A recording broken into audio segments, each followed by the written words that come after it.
Después de 3 años de combates, la guerra vive momentos críticos. Estados Unidos retira su apoyo a Ucrania mientras Rusia lanza una ofensiva de primavera y sacude con ataques a las principales ciudades. Viajamos a Ucrania para saber cómo los civiles se protegen de los bombardeos y cómo sobreviven en las aldeas atrapadas en medio del fuego cruzado entre ambos ejércitos. Mientras un grupo de chilenos combate y muere en el frente. ¿Qué es lo que da más miedo en el frente? Lo más básico de fallecer, morir en combate. Los buscamos para saber quiénes son y por qué están aquí. Yo al momento que llegué a Ucrania, yo consideré que estaba muerto.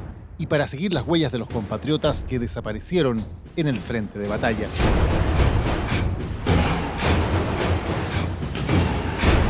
Chilevisión Noticias presenta Morir en Ucrania.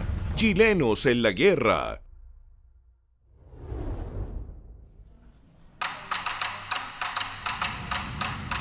El viaje a Ucrania es largo, vuelo a Buenos Aires, luego a Ámsterdam y después a Cracovia.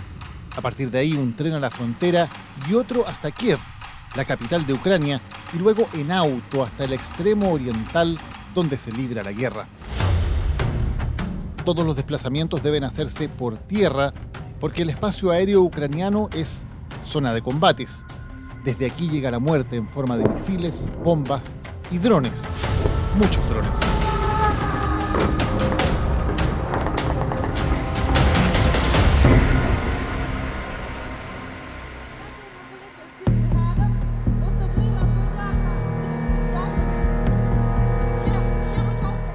Estamos en la que es conocida mundialmente como Plaza Maidán, el lugar que ha sido epicentro de revoluciones y de protestas durante la historia de Ucrania. En verdad, Maidán significa plaza, así que es redundante decirle así. El verdadero nombre es Plaza de la Independencia. Y en estos días se ha convertido en un gran centro de peregrinación y de homenaje para los soldados caídos en la guerra. Por cada uno de ellos hay estas banderitas con inscripciones, con nombres. La gran mayoría de las banderas, por cierto, y de los retratos son de ucranianos, pero hay de todas partes del mundo, estadounidenses, alemanes, checos, franceses, entre muchos otros. Y esta es la zona que podríamos considerar la zona latina. Aquí hay banderas y homenajes de soldados mexicanos, ecuatorianos, muchos colombianos sobre todo. Y entre todos ellos, una foto de un soldado con una bandera chilena. Y otra más que nos aporta una información adicional, con una bandera también y con un nombre, Joker. Y finalmente, la última presencia que podemos encontrar aquí es esta bandera de Chile, con la inscripción de la Brigada de Operaciones Especiales Lautaro, que es una brigada del ejército chileno, y además con la brigada número 59 del ejército de Ucrania. ¿Quién era Joker? ¿Cómo llegó a Ucrania? ¿Cómo murió combatiendo? ¿Es el único chileno que ha caído en esta guerra? Son preguntas que vamos a intentar contestar en los siguientes minutos.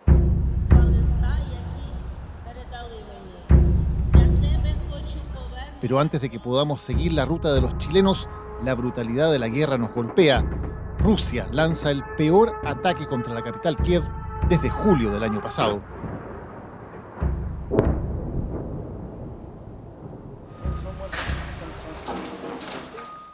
Estamos en Sviatoshin. Este es un barrio residencial al oeste de Kiev que ha sido el blanco fundamental de los ataques rusos.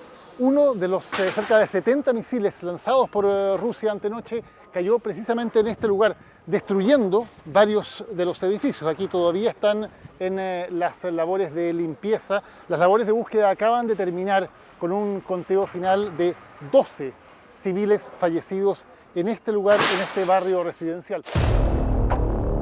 El masivo ataque incluyó 225 objetivos y es el más grande y el más mortífero que ha sufrido la capital ucraniana desde el año pasado. Según el gobierno de Ucrania, el misil que golpeó esta zona de edificios fue un cohete fabricado en Corea del Norte. Ella es Natalia, una de las pocas sobrevivientes del edificio de 2 pisos. Los rescatistas la sacaron de su departamento convertido en una montaña de escombros. Mi departamento en el segundo piso quedó destruido. Yo sobreviví y mi perro sobrevivió, pero mi marido con los 3 gatos no sobrevivieron. Los rescatistas derribaron la puerta principal y mi marido estaba tirado ahí abajo. Se podía ver, él sufrió un golpe muy fuerte.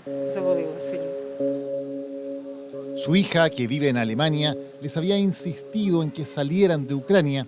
Ella no quiso porque no podía llevarse a sus mascotas, 3 gatos y un perro. Los gatos murieron en el ataque y ahora, sin su marido Alexander, Natalia nos dice que finalmente se irá del país. Teníamos mascotas, no podíamos dejarlos aquí. Él amaba mucho las mascotas.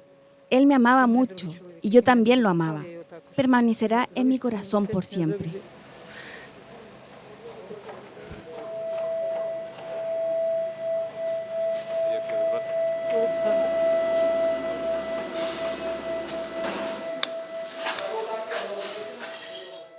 Estamos dentro de uno de los edificios en la periferia del ataque de este misil ruso. Este es el grado de destrucción que ustedes pueden ver al interior de los departamentos que han sido alcanzados por este masivo ataque, esta lluvia de misiles y de drones que afectó a la capital ucraniana, Kiev, antenoche. Desde aquí también podemos tener una vista panorámica de las labores de rescate que todavía se están llevando a cabo aquí.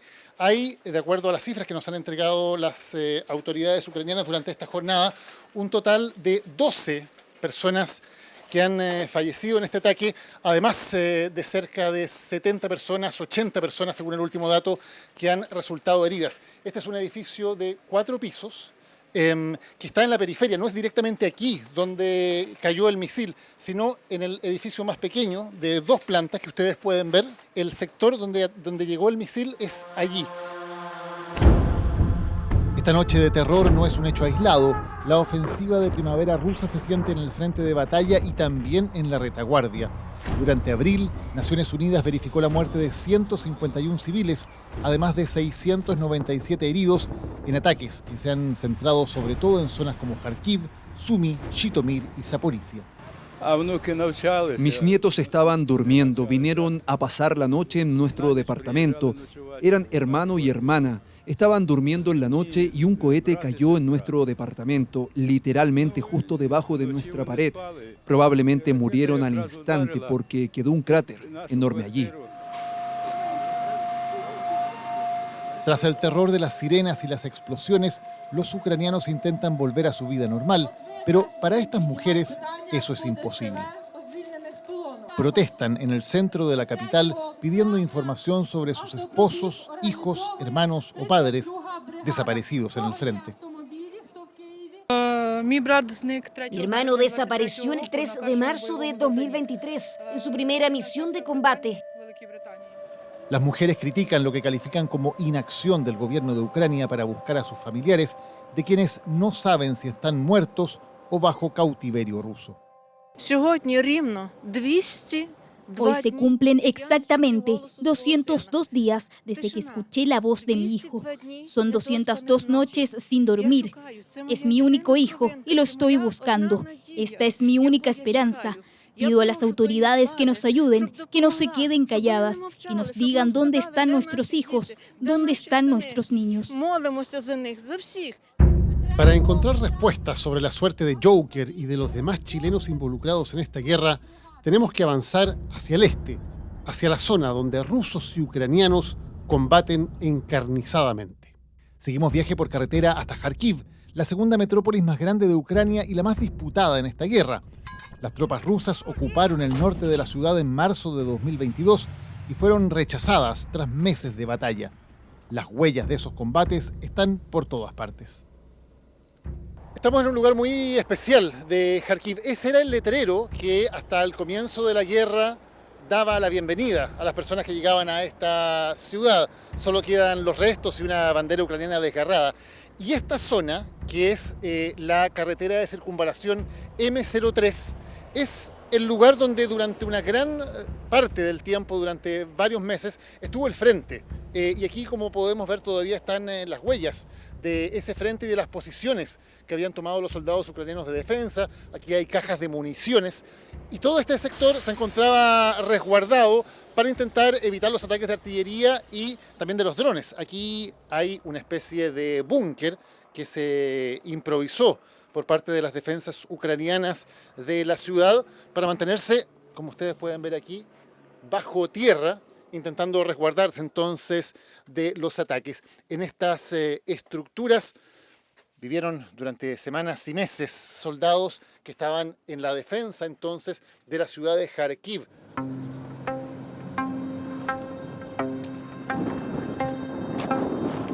Hemos logrado contactar a un compatriota, Mauro Ogalde, ex soldado del ejército chileno, llegó a Ucrania a las pocas semanas de comenzada la guerra y desde entonces, con algunas intermitencias, ha estado combatiendo como parte de la Legión Internacional.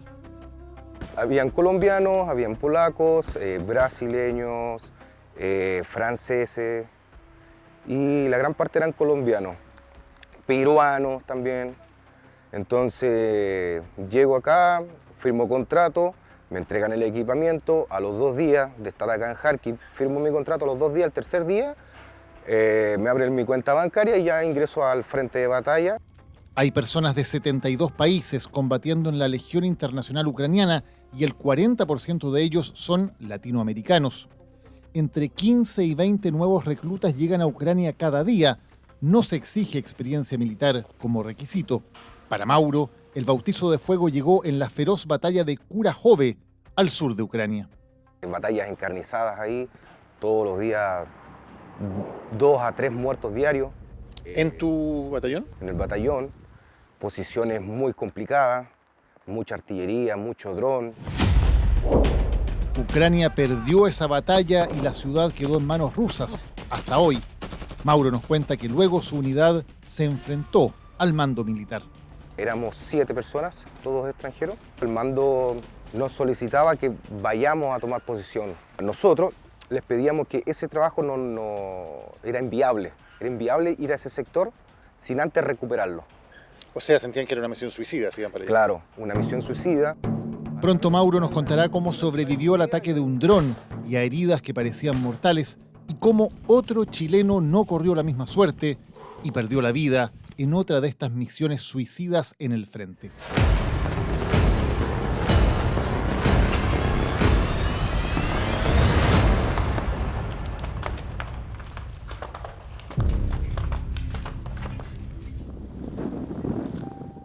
En este momento nos encontramos en Zirkuni, esto es aproximadamente a 5 kilómetros de la línea actual del frente.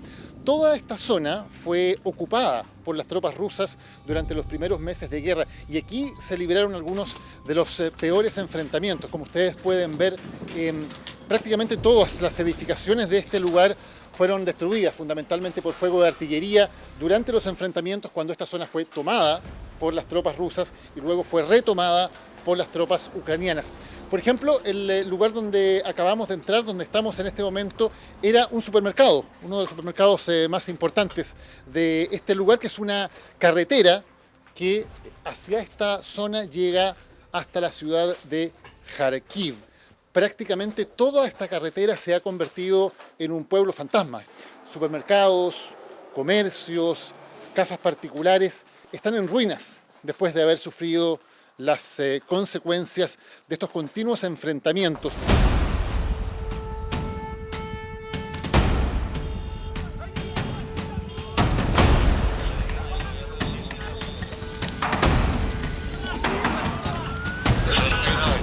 Nos estamos moviendo ahora una zona al exterior de Kharkiv, más cerca del frente, y una zona de la carretera en que hay presencia constante de drones. Ese es el principal peligro en este lugar. Drones que tienen como principal objetivo en muchas ocasiones ataques contra vehículos en algunas de las rutas, especialmente en la que une Kharkiv con Sumy, que es una ruta que va paralela al frente y a muy pocos kilómetros de distancia. Es por eso que el equipo de seguridad nos pide que en esta ruta en particular estemos ocupando siempre estos chalecos antibalas. Nuestra ruta nos lleva ahora a la zona más caliente de la guerra. Este es el frente del noreste. Aquí Ucrania penetró en territorio ruso, en Kursk. Sabemos que entre esas tropas estaba el chileno Joker. Pero el frente se desmoronó y Joker cayó con él. Ahora los rusos están a la ofensiva y en la mira tienen a esta ciudad, Sumy. A diferencia de Kiev o Kharkiv, Sumi es una ciudad militarizada. Para entrar o salir hay que pasar los exhaustivos controles de la temida policía secreta ucraniana. Recién después de 2 horas y media en el checkpoint, podemos entrar a Sumi. Una paranoia que se acentuó con el fatal ataque del Domingo de Ramos.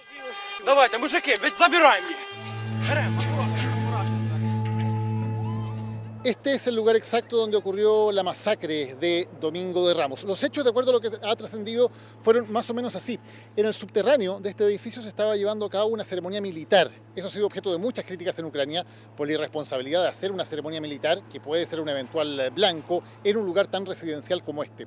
Ahí cae un primer misil que destruye gran parte del edificio, se genera una situación caótica, la gente herida, y otra que para intentar ayudar a los que habían sido afectados por esta primera explosión. Entonces, apenas 2 minutos después, ocurre una segunda explosión, un segundo misil, pero que esta vez detona una bomba de racimo, con lo cual genera una gran cantidad de víctimas. Aquí todavía podemos ver todos los efectos de esa bomba de racimo en la calle, en la vereda y en los edificios de todas las cercanías. Fue esa segunda bomba la que mató a la mayor cantidad de personas. 34 víctimas fatales y 119 heridos, entre los muertos 2 niños, estudiantes, profesores, el conductor de un bus que se paró a ayudar, entre otras historias que han aparecido en estos días tras el mortífero ataque sufrido por la ciudad de Sumi.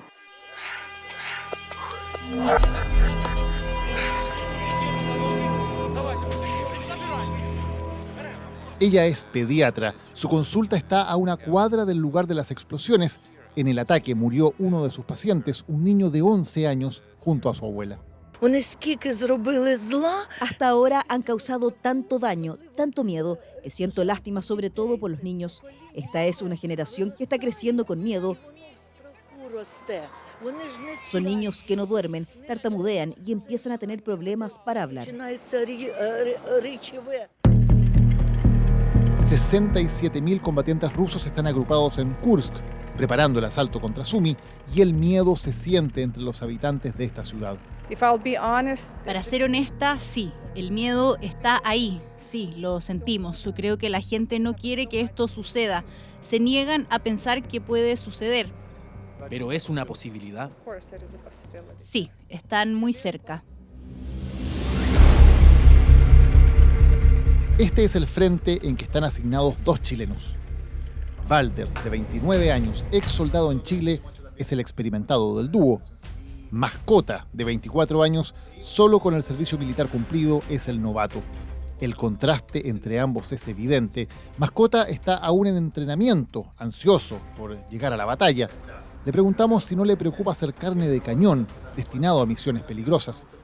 La verdad, eso es un mito, yo lo comprobé ahora, los compañeros que han vuelto de misiones, eso es más bien un mito, porque los que van al frente, al lugar más peligroso, son los que tienen mejor preparación.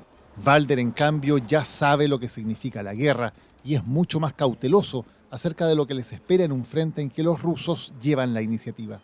¿Qué es lo que da más miedo en el frente? No, yo creo que lo más básico de fallecer, morir en combate. Eso es como lo que da más miedo. Pero... ¿Y cuál es el mayor peligro? ¿El enemigo, el fuego de artillería, los drones? Los drones están navegando en los cielos en el combate ahora, y eso antes no se veía porque ahora es mucho. Es mucho. Ya no es tanto el combate cuerpo a cuerpo o entre soldados, ya es diferente el combate. ¿Tú no ves al enemigo? Muy pocas veces se ve el enemigo, muy pocas veces. Ambos nos hablan de sus motivaciones. Quise ir al extranjero, al mundo militar. En el mundo existen 2 legiones, que es la Legión Francesa y la Legión de Ucrania. Y bueno, me salió en primera oportunidad venir a la Legión Internacional de Ucrania y así llegué acá. El conflicto que está pasando con la gente, apoyarla de cierta manera, que Latinoamérica se una a venir a apoyar al pueblo ucraniano. Y de los peligros, que en el caso de Walter ya lo llevaron al hospital con una fractura de tobillo. Me tocó ir a Donetsk, estuve por los alrededores de Kharkiv, tuve unas par de misiones por allá, y en una de esas misiones salí herido.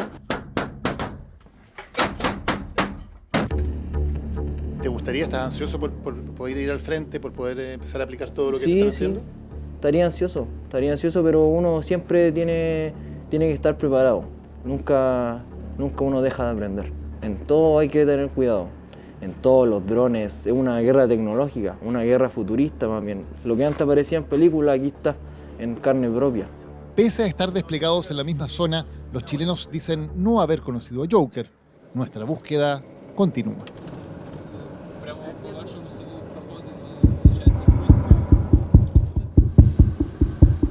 Volvemos a la carretera, ahora hacia el sur, bordeando el frente de batalla.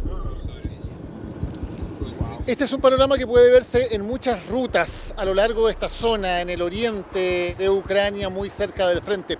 Son puentes que fueron volados por los mismos ucranianos para impedir que las tropas rusas, y especialmente los tanques rusos, pudieran avanzar hacia aquí. De modo que es un panorama que se repite, que hemos visto en varios lugares y que se mantiene en medio de la preocupación por una posible contraofensiva de Rusia en este sector de territorio que actualmente es ocupado por Ucrania. La ciudad de Izium es conocida como la llave del Donbass y pagó un alto precio por su posición estratégica. Cayó en manos rusas al principio de la guerra.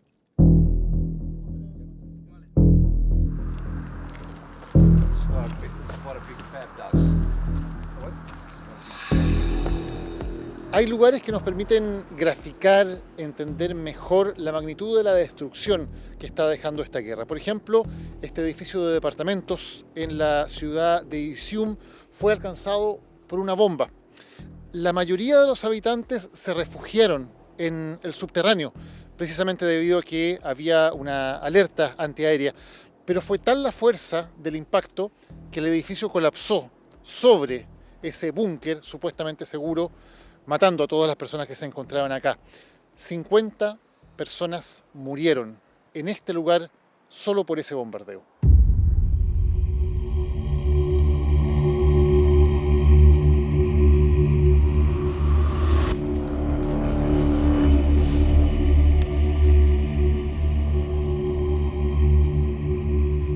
La historia de esta mujer nos estremece. Nos cuenta que ese sofá que se asoma desde el segundo piso es suyo.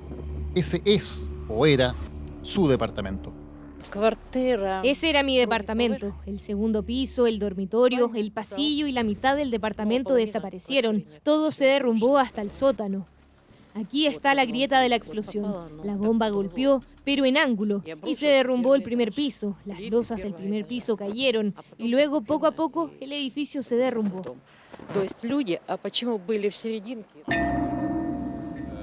Ella se salvó porque estaba en su trabajo al momento del ataque, a unos 400 metros de aquí. Desde entonces viene todos los días a recordar a sus vecinos y amigos que murieron. Varios vecinos corrieron, pero no pudieron escapar. Fue un bombardeo masivo. Quien quiera que estuvo aquí no sobrevivió.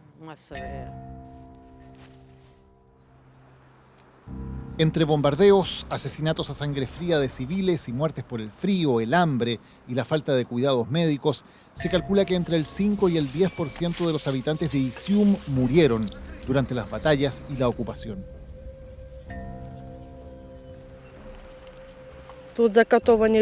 La gente fue torturada aquí. También hay otros que yacen bajo los escombros de sus casas bombardeadas. Hay otras personas que murieron en el sótano durante los ataques. Su corazón se detuvo. Entonces, ¿qué haces con los cuerpos durante el bombardeo?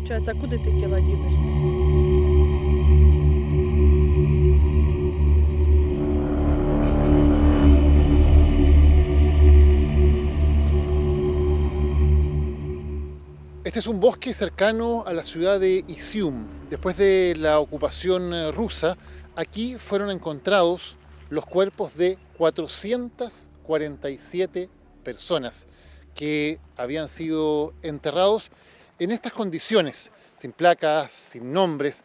En general, la única inscripción era una cruz de madera y un número, en este caso, por ejemplo, el número 224. Cuando los cuerpos fueron exhumados y a través de las pruebas de ADN se pudo comprobar la identidad de la mayoría de ellos. 414 eran civiles y varias decenas de los cuerpos tenían señales de tortura, de ejecución sumaria e incluso de mutilaciones. Se calcula que cerca de 1000 personas murieron durante la ocupación rusa de este sector.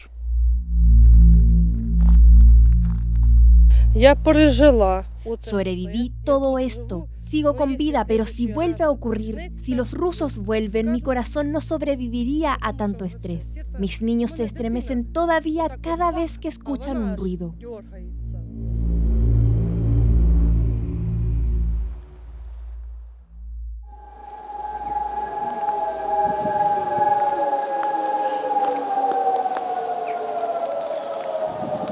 Estamos en Kharkiv revisando este cementerio de misiles y de drones que han sido lanzados contra la ciudad cuando precisamente comienzan a sonar nuevamente las alarmas antiaéreas aquí en esta ciudad, algo que ya es parte de la cotidianeidad, claro.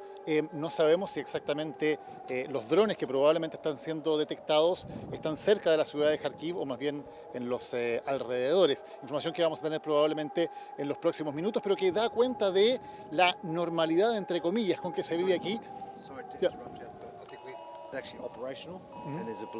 Sí, nos están diciendo en este momento, estamos en un lugar que es una planta industrial grabando y nos dicen que debido a la alarma que está sonando es necesario evacuar este lugar por ser este un eventual blanco de un ataque. Por lo tanto, nuestro equipo de seguridad nos está diciendo que abandonemos este lugar.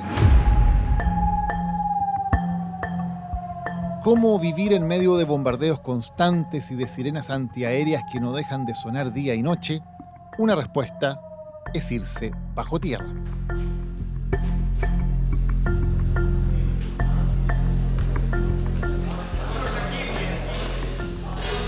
Hoy es un día importante para las artes marciales mixtas, uno de los deportes más populares en Ucrania. Por primera vez en 3 años de guerra se organiza un campeonato regional en Kharkiv. Hoy compiten los juveniles. Este gimnasio se construyó en los subterráneos de la Universidad de Kharkiv. Los camarines están acondicionados como un búnker antimisiles para refugiarse en caso de un ataque. Decidimos que Kharkov necesita el deporte para seguir creciendo, porque el deporte da esperanza a la gente, da esperanza a los niños, a sus padres y da esperanza a los veteranos, a los soldados que regresan de la guerra. No solo el deporte renace bajo tierra, también la cultura. Este gran edificio fue durante décadas el centro de la vida cultural de Kharkiv, la sede del Teatro Nacional Dramático de esta ciudad, considerado como un foco de innovación cultural en Europa. Pero con el comienzo de la guerra, tanto este teatro como el resto de la actividad cultural tuvo que cerrar sus puertas. Debido a los constantes ataques aéreos, era imposible realizar actividades que congregaran a una gran cantidad de personas. Por más de 2 años no hubo teatro, ópera ni ballet en Kharkiv, pero finalmente la cultura está volviendo a levantarse en esta ciudad.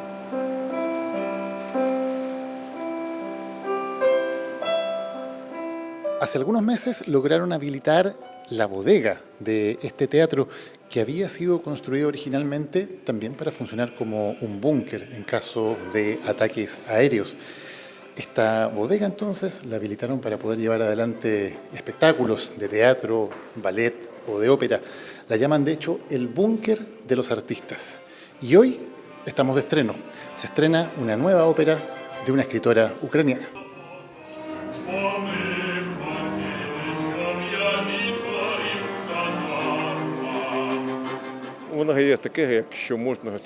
Sí, realmente se puede considerar un refugio, así que lanzamos este proyecto. Se llama Búnker de los Artistas. Es como un lugar seguro al que todos pueden acudir. Es muy importante contar con esta ópera porque es una forma de arte exquisita, es arte de alto nivel y es una ópera sobre uno de los artistas ucranianos más destacados, Taras Shevchenko.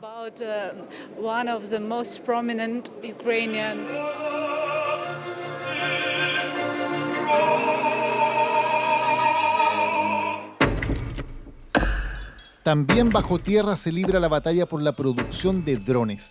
En distintas ciudades de Ucrania, en cientos de pequeños talleres, camuflados como oficinas o sótanos de locales comerciales, se están fabricando las partes de los aparatos que dominan esta guerra. Así se evita centralizar la producción en grandes fábricas que podrían ser destruidas por los misiles rusos. En este taller de Kharkiv se trabaja en una de las últimas innovaciones, drones que portan 20 kilómetros de fibra óptica, lo que los hace invulnerables a las interferencias electrónicas. Son parte de la línea de drones, el programa que pretende inundar de estos aparatos el frente, generando un colchón de 20 kilómetros en que, para los rusos, sea imposible avanzar. Es la única forma que tiene Ucrania de compensar la vacilante ayuda bélica de Estados Unidos y su escasez de soldados en el frente comparado con Rusia. Esta guerra es una guerra de drones y creo que este año necesitamos en Ucrania más de 1 millón de drones para diferentes unidades.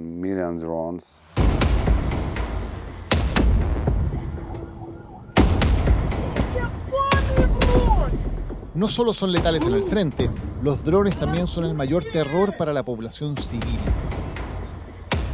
Este es el cementerio de las bombas de Kharkiv. Aquí se guardan los restos de cientos de misiles, explosivos y aparatos no tripulados que han caído sobre la ciudad. Puedo observar que los ataques se llevan a cabo principalmente en infraestructuras civiles y zonas residenciales. Esta semana hemos visto daños principalmente en edificios residenciales de gran altura. Se ha dicho que esta es la primera guerra de drones de la historia por el enorme protagonismo que ha tomado el uso de estos aparatos tanto en la parte rusa como en la ucraniana.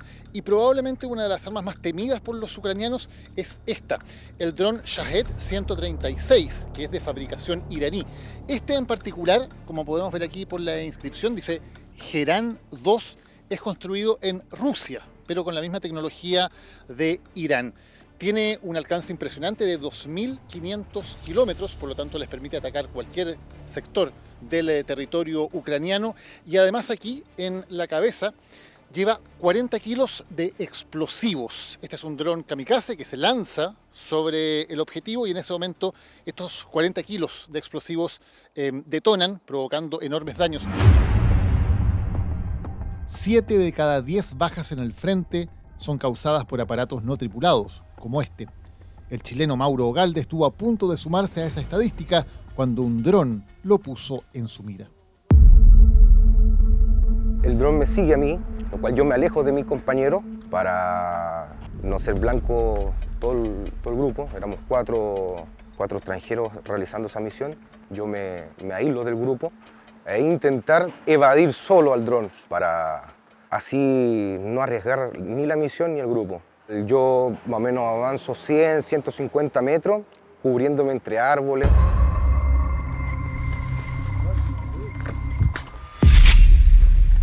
Me lanza más o menos 2 metros hacia atrás la explosión. Me quise parar y no podía, ya sentía un dolor en la pierna y empiezo a ver la sangre.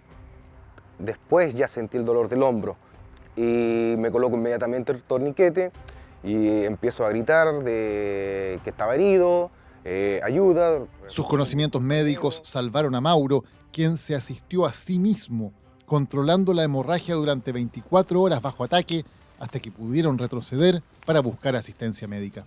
Tuve que caminar 2 kilómetros 600 hasta el punto de retorno ya seguro, donde tienes que sortear con los mismos drones. El vampiro, que le llaman, que es un dron como los de fumigación,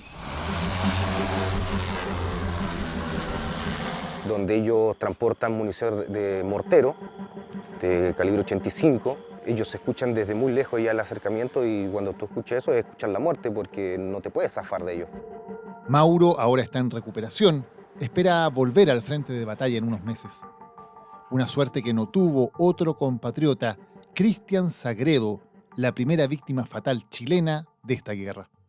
Mi amor, y cuando hable de mí, hable con orgullo de que tiene su pareja en un país donde lo está defendiendo. Sagredo tenía menos preparación que Ogalde, solo hizo el servicio militar y luego trabajó como guardia en Prosegur, pero desbordaba entusiasmo por el mundo de las armas y por los videojuegos bélicos. Cuando estalló la guerra, decidió que era el momento de cumplir su sueño. Y no me quedó de otra, porque si yo lo amaba, yo no me quedaba de otra que apoyarlo, porque uno a los seres queridos lo que hace es apoyarlo, indiferentemente que no estuviese de acuerdo. Yo le comenté en ese momento, en 2023, a fines del 2023, le comento cómo es acá no es un juego, que acá no se viene a aprender, se viene a practicar lo ya adquirido en tu país. Estoy saliendo del aeropuerto, aquí en Cracovia. ¡Un chileno en Cracovia! Cristian Sagredo partió a Ucrania el 4 de mayo de 2024. El 23 de mayo firmó contrato por 3 millones de pesos mensuales más un seguro de vida. Partió al frente y adoptó el apodo de Bad Boy. Y yo le dije, bueno, felicitaciones, ya estás en donde tú querías estar y ahora tienes que entrenar, demostrar cómo somos los chilenos. Entrenar para que te vean y no te manden a lugares más complejos, porque cuando el personal no sirve, te mandan a las peores misiones, los peores trabajos. Apenas llegado, Bad Boy recibió una de esas peores misiones. El 16 de junio, apenas 24 días después de haber firmado contrato, al batallón de Sagredo se le ordenó penetrar en territorio enemigo. Él prácticamente se despidió de mí porque él me decía que iba a una misión muy peligrosa y que en verdad no sabía si iba a volver.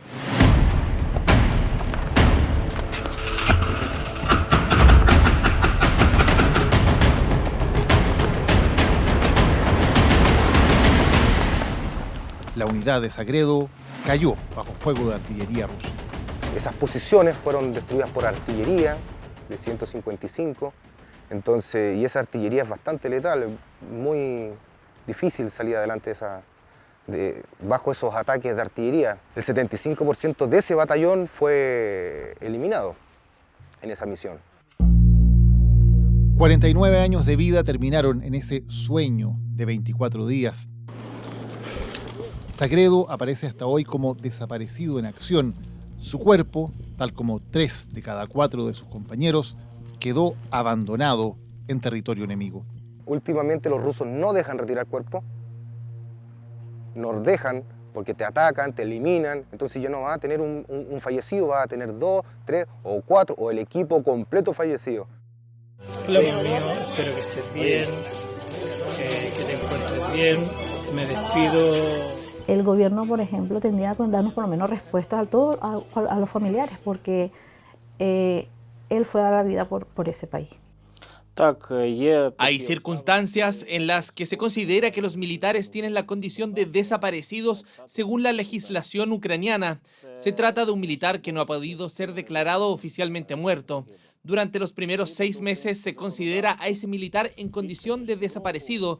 Por lo tanto, por ley, Ucrania no lo puede reconocer como muerto.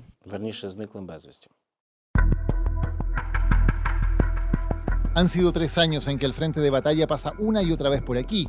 Militares, fuego de artillería y combates cuerpo a cuerpo. Estamos recorriendo la zona fronteriza y esta es una de las tantas aldeas fantasmas que podemos encontrar en este lugar. Son sectores que quedaron en medio del fuego cruzado entre rusos y ucranianos que han cambiado varias veces de manos durante este conflicto y que han sido totalmente destruidos por la artillería. Además, acá hay un peligro adicional. Muchas de las casas y de los patios especialmente han sido sembrados de minas antipersonales, por lo que se hace muy peligroso transitar en el lugar y está indicado, de hecho, que no es posible cruzar hacia ciertos sectores. La aldea de Kamianka tenía unos 1000 habitantes antes de la guerra. Hoy quedan 70. Entre ellos están Antonina y su hijo Artem. De su casa ya no queda nada. Ahora están en la vivienda que pertenecía a su padre y abuelo. Antonina nos cuenta que él fue baleado mientras iba en su auto. Luego los soldados se divirtieron quemando el vehículo y pasándole un tanque por encima. El auto en que murió su padre aún está al costado del camino, a pocos metros de la casa donde ahora viven su hija y su nieto. De su cuerpo solo pudieron recuperar un hueso. Mi padre vivió aquí. Nosotros nos mudamos aquí porque el sótano es lo suficientemente grande para escondernos de los ataques.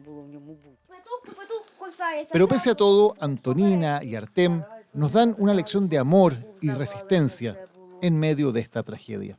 Yo toco el piano. ¿Podrías tocar algo? Por supuesto.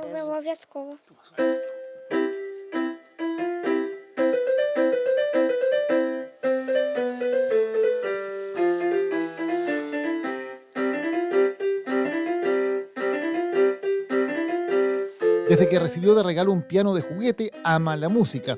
Está en clases online y quiere dedicarse al arte. Sí, definitivamente aquí puedes mirar. Tengo mi horario aquí y todavía me faltan 2 lecciones por completar. Para eso hay que sobrevivir a esta guerra.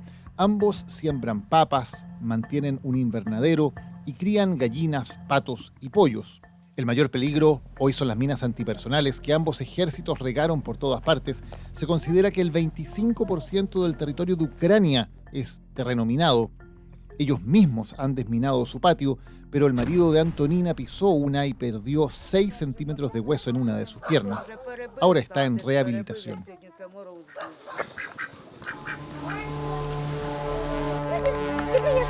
A su alrededor todo son ruinas. Las casas de sus vecinos, los negocios, los cafés, los graneros. Y también el colegio donde estudiaron 3 generaciones. Artem, su mamá y su abuelo fueron estudiantes aquí. Ellos prefieren no entrar a la escuela, demasiados recuerdos nos dicen, así que la recorremos por nuestra cuenta. Aquí había cerca de 200 estudiantes al momento de comenzar la guerra y este lugar fue utilizado como cuartel general tanto por los ucranianos como por los rusos, dependiendo de quién estuviera en control de la zona, y por lo tanto también fue bombardeado de manera muy severa.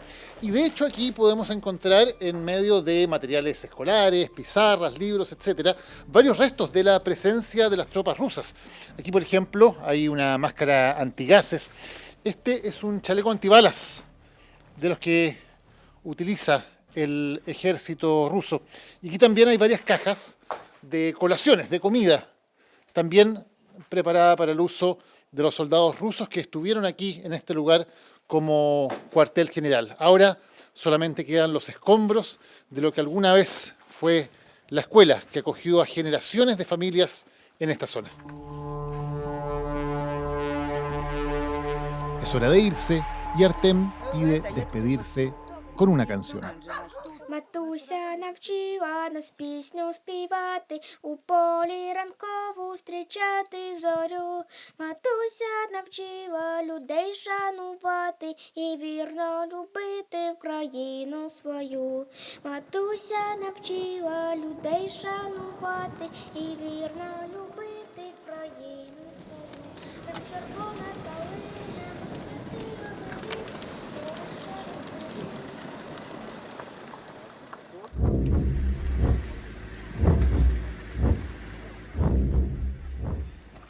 Nos hemos movido ahora al distrito de Osnoviansky para ver el principal efecto que dejó una nueva incursión aérea rusa sobre esta ciudad.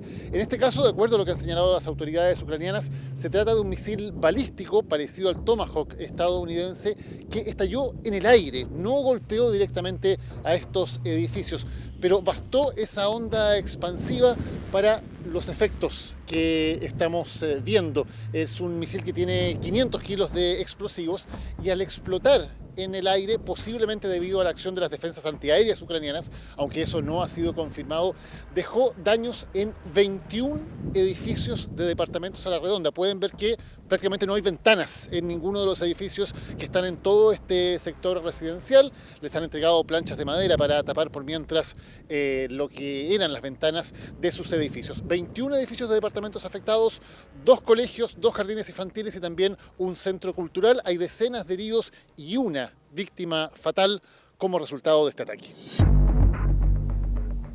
En las ciudades cercanas al frente, como Kharkiv, las escuelas están vacías desde que comenzó la guerra.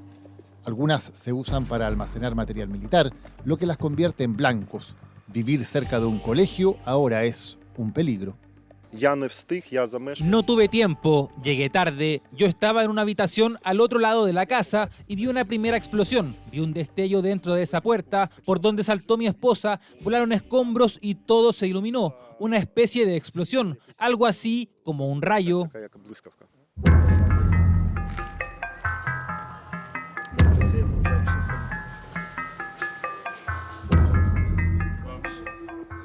Edward y Elena viven desde hace 40 años en el 7º piso de este edificio en el barrio de Ixander. En la madrugada de la explosión, Edward estaba durmiendo en este sofá. Estaba durmiendo aquí y me despertó un gran ruido. Entonces hubo una segunda explosión y todo voló por los aires y golpeó contra esa pared. Elena nos cuenta que ella es de origen ruso. Esta es una guerra entre pueblos hermanos que comparten raíces comunes y donde las historias personales de millones de rusos y ucranianos están entrelazadas. Matrimonios mixtos, hijos ucranianos de padres rusos o viceversa, familias que han cruzado las fronteras. Ahora esa hermandad es reemplazada por conflicto y odio. Mi padre es de Siberia, mi madre también es rusa, pero en realidad nació en Zaporilla. Soy completamente rusa y los odio. Con 50 años de matrimonio, Edward, de 85 años, y Elena, de 75, temen que no van a sobrevivir a esta guerra. Mi padre es ruso, de Kursk, y mi madre es ucraniana. Bueno, disculpe, es difícil para mí contenerme a mi edad. Estoy llorando no porque hayamos perdido nuestras casas, sino porque la guerra continúa y nos robaron el resto de la vida en paz que nos quedaba. Dramas puertas adentro que contrastan con una ciudad que destaca por sus bellos parques y plazas. Parece increíble que en medio de bombardeos diarios y con el frente de batalla a menos de 30 kilómetros, gran parte de la ciudad luzca florida e impecable. Rusia y Ucrania se convirtieron en países independientes tras el derrumbe de la Unión Soviética. En 2014, en medio de los acercamientos de Ucrania a Occidente, fuerzas rusas apoyaron a separatistas, anexaron Crimea y ocuparon parte de la región oriental del Donbass, donde vive una importante minoría rusa. En 2022, Rusia lanzó una invasión a gran escala que llegó hasta los suburbios de la capital de Ucrania. En esas semanas estuvimos en este país, un país en caos que se defendía desesperadamente. Acá este sector era el del jardín infantil, si ustedes ven todavía, hay muchos libros, hay muchos cuadernos en todas partes, bueno, por supuesto llenos de polvo, en los cuales hasta hace poco se estudiaba aquí en este lugar. Pero Ucrania, contra todos los pronósticos, resistió ese primer golpe y con ayuda de Estados Unidos y la Unión Europea lanzó una contraofensiva que recuperó parte del territorio. Desde entonces el frente se mantiene relativamente estable. A ambos lados miles de hombres, además de cientos de millones de dólares en equipo militar que se destruyen para mantener este status quo. I pledge to swiftly end the war in Ukraine. So when I say end it, I'm going to get a settlement very quickly. I will have that settlement done within 24 hours. Donald Trump prometió que acabaría con la guerra en 24 horas y congeló la ayuda militar y de inteligencia a Ucrania, además de llamar dictador al presidente ucraniano Zelensky. If you didn't have our military equipment, this war would have been over in 2 weeks. In 3 days, I heard it from Putin. In 3 days. Trump ahora presiona por un acuerdo que Zelensky considera como favorable a Putin, que le permita a Rusia quedarse con los territorios conquistados, bloquear el ingreso de Ucrania a la OTAN y además Estados Unidos tomaría el control de Zaporilla, la mayor planta nuclear de Europa. Ucrania rechaza este acuerdo y exige la devolución de todos los territorios invadidos. Antes de dejar Ucrania, encontramos a otro chileno. Su historia y su discurso son singulares. No podía dormir después pensando en las cosas que la gente sufría, porque es distinto cuando lo ves por las noticias. Sebastián Bach Flores tiene una historia inusual. A diferencia de los demás compatriotas en el frente, él era oficial en el ejército chileno. Trabajó como voluntario en Ucrania y decidió pedir la baja para unirse a sus fuerzas. Es distinto cuando conoces la historia y es distinto cuando tienes a las víctimas al frente tuyo que te cuentan cómo un soldado ruso violó a su hija y después de un soldado, no, 5 o 6 soldados rusos violaron a su hija y su hija después se suicidó. Sebastián lidera una unidad que depende de la Dirección General de Inteligencia. Está desplegado en el sur, en la zona del Mar Negro. Suma ya varias cicatrices y operaciones producto de las heridas en el frente. En la más grave, debió esperar por 18 horas herido antes de poder evacuar y buscar atención médica. La primera aquí, que fue una granada, que son 2 puntos que están mucho mejor que los otros. Posteriormente, aquí me coloqué un torniquete, lo aseguré y continué combatiendo. Y tiempo después, un par de horas después, en un bosque en el sector de Kupiansk, me golpeó un mortero 82 ruso, y me rompió el codo. Y aquí finalmente podemos cerrar el círculo que abrimos al llegar a Ucrania. Fuentes militares y el chileno Bac Flores nos entregan más información sobre el destino de Joker. Brian Jara, ese era el nombre del chileno que murió en combate y que sus compañeros homenajean en la Plaza de la Independencia. Yo al momento que llegué a Ucrania, yo consideré que estaba muerto. Entonces siento que la gente que llegó a Ucrania tiene que haber pensado lo mismo. Y al final no puedo sentirme mal por alguien que combatió y dio su último respiro sabiendo que estaba haciendo lo correcto o haciendo lo que su corazón le decía. Preguntamos al ejército chileno sobre Joker. Su respuesta oficial fue que Brian Jara solo realizó el servicio militar en 2014 como soldado conscripto en la Escuela de Telecomunicaciones. Joker murió en territorio ruso en la incursión a Kursk, lo que hace aún más difícil, prácticamente imposible, que pueda recuperarse su cuerpo.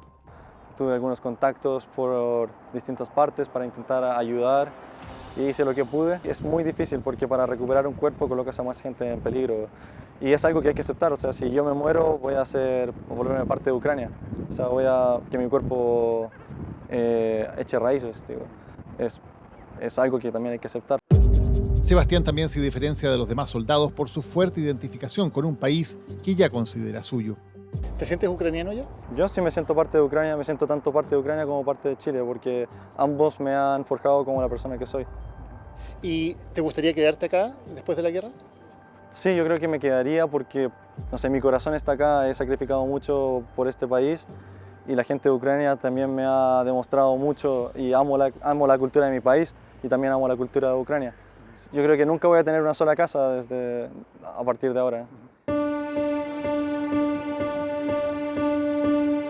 2 desaparecidos en combate, ambos en misiones en que murió gran parte de su unidad. Cristian Sagredo, Bad Boy, caído en una acción ofensiva en Kharkiv apenas 24 días después de firmar contrato. Brian Jara, Joker, desaparecido en una incursión dentro del territorio ruso, en Kursk. ¿Son los extranjeros, y los latinos en particular, carne de cañón en esta guerra? En las Fuerzas Armadas de Ucrania no hay diferencia si eres extranjero o ucraniano. Si firma un contrato para el servicio militar de las Fuerzas Armadas de Ucrania, las condiciones son las mismas para todos. El salario es el mismo. Desafortunadamente, sí, hay muertes. Si hay guerra, hay muertes. Y lamentablemente, entre los ciudadanos chilenos hay casos así. Y hay una pregunta que hicimos a todos los chilenos. ¿Se consideran mercenarios? No siento que es una palabra que no me identifica, entonces no es algo que lo hago oídos sordos solamente. La verdad, hago oídos sordos, porque uno sabe lo que viene, sabe el apoyo que está haciendo. Mercenario es la persona que trabaja por dinero y netamente por dinero, sin un fin más allá, ¿me entiendes?